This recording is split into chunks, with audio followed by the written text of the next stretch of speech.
Tässä videossa näytän, kuinka vaihdellut valvontajärjestelmä asennetaan ja otetaan käyttöön. Asennuskohteena meillä on vanha rintamamiestalon yläpohja. Järjestelmä sisältää älymoduulin, joka kytketään modemiin, anturit, jotka asennetaan asennuskohteeseen, ja antureiden määrä voi olla eri riippuen asennuskohteesta ja käyttötarkoituksesta. Lisäksi on käyttöliittymä, jolla tarkastellaan mittaustuloksia.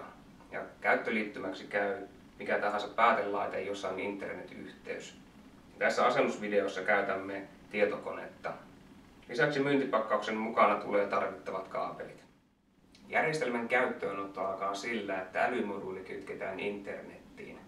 Tässä asennusvideossa käytämme modemia, jossa on 3G-mokkula. Modemista ja älymoduulista löytyy Ethernet-liittimet ja myyntipakkauksen mukana tulee Ethernet-kaapeli. Seuraavaksi aktivoimme anturit. Jokainen anturi aktivoidaan irrottamalla aktivointiliuska. Aktivoinnin jälkeen anturi käynnistyy automaattisesti asennustilaan, joka tarkoittaa sitä, että mittaustietoa lähetään 15 sekunnin välein noin puolen tunnin ajan.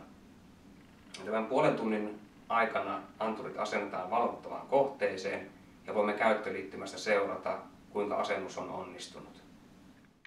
Aktivoidaan anturi, käydään käyttöliittymää hieman läpi ja käydään sen jälkeen anturi asentamassa yläpohjaan. Kirjaudu vainu käyttöliittymän osoitteessa oma.vainu.fi tai vaihtoehtoisesti mobiilisovelluksen kautta.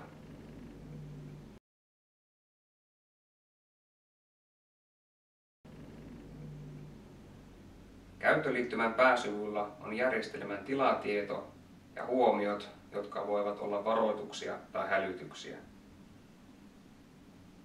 Anturit-kohdassa nähdään kaikki anturit, jotka on järjestelmään liitetty. Anturin kotelon takana olevassa tarrassa on ID-numero, joka vastaa käyttöliittymässä olevaa ID-numeroa. Tässä asennusvideossa käytetään anturia 204042. Nimetään anturi kuvaamaan asennuspaikkaa. Annetaan anturille nimi yläpohjassa eteisen yläpuolella. Nimeä kaikki anturit samalla tavalla asennuskohteen mukaan. Käytä kuvaavia nimiä, joissa on esimerkiksi ilmansuunta tai tunniste, kuten savupiipun vieressä. Tarkasta, että kaikki aktivoidut anturit lähettävät mittaustietoa. Voit tarkastella mittauksia mittaukset kohdasta. Tässä kohteessa järjestelmä asennetaan yläpohjaan mittaamaan tuulettuvuutta, jolla ennaltaehkäistään kosteus- ja homevaurioita. Anturit asennetaan tuuletusaukkojen yhteyteen. Asennuksen jälkeen voimme tarkastella mittaustuloksia kätevästi käyttöliittymästä.